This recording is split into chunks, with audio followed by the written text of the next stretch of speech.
तुम्हा सर्वांचं माझ्या यूट्यूब चॅनलमध्ये पुन्हा एकदा स्वागत आहे. तर इयत्ता 6वी मराठी माध्यम, मराठी आणि सेमी माध्यमांसाठी इंग्रजी हा जो विषय आहे, तर त्या इंग्रजी विषयामधला 1.1 मध्ये जी पोएम आहे ती आहे मान्सून. तर त्याच्यामधले जे इंग्लिश टू मराठी डिक्शनरी आहे, शब्द आहेत, शब्दार्थ आहेत, तर ते मी तुमच्याशी शेअर करतो या व्हिडिओमध्ये. यात काही सोपे शब्दसुद्धा आहेत जे तुम्हाला माहिती असतील आणि या कवितेतले कठीण शब्द असे दोन्ही प्रकारचे शब्द मी याच्यामध्ये समाविष्ट केलेले आहेत. तर एक शब्द आपण बघूया आता. तर त्याच्यामध्ये पहिला आहे मान्सून. त्याचं हे इथं स्पेलिंग मी दिलेलं आहे आणि त्याचा मराठी अर्थ आहे पावसाळा. त्यानंतर सन, सूर्य. त्याच्यानंतर पुढचा शब्द आहे शायनिंग, चमकणे, तळपणे. हार्ड, तीव्र, कडक. लँड, जमीन.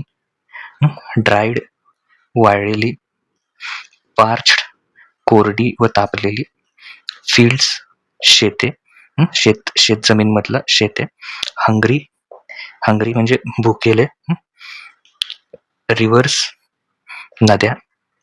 थर्स्टी, तहानलेले. रेन, पाऊस. वे, मार्ग.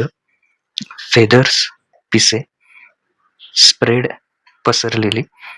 पिकॉक, मोर, पिकॉक्स, मोर. स्वे, डोलणे. क्लाउड्स, ढग. डार्क, काळे किंवा अंधुक.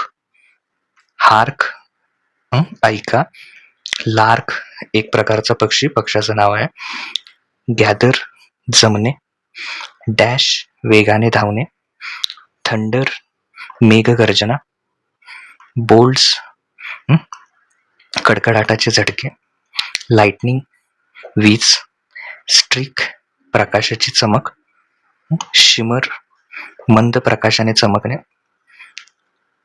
पिट पॅट, टपटप असा आवाज. ड्रॉप, थेंब. कम म्हणजे येणे. त्यानंतर ड्रेंच्ड, पूर्ण भिजलेले. सोक्ड, भिजलेले.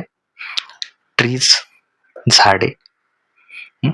बेथ, स्नान करणे. ऍक्च्युली इथं प्रोनाउन्स इथे बाथ पाहिजे होतं, स्नान केलेले. होज्ड, जोरात वाहने. अर्थ, पृथ्वी. हॅप्पी, आनंदी.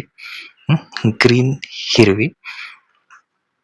चिअरफुल और चेरी, प्रसन्न किंवा आनंदी. अगेन, पुन्हा. ओके, तर हे सगळे शब्द मी तुमच्याशी शेअर केलेले आहेत. तर पुढच्या व्हिडिओमध्ये आपण पुढचे जे शब्द आहेत तर ते तुमच्याशी शेअर करूया. Okay, thank you.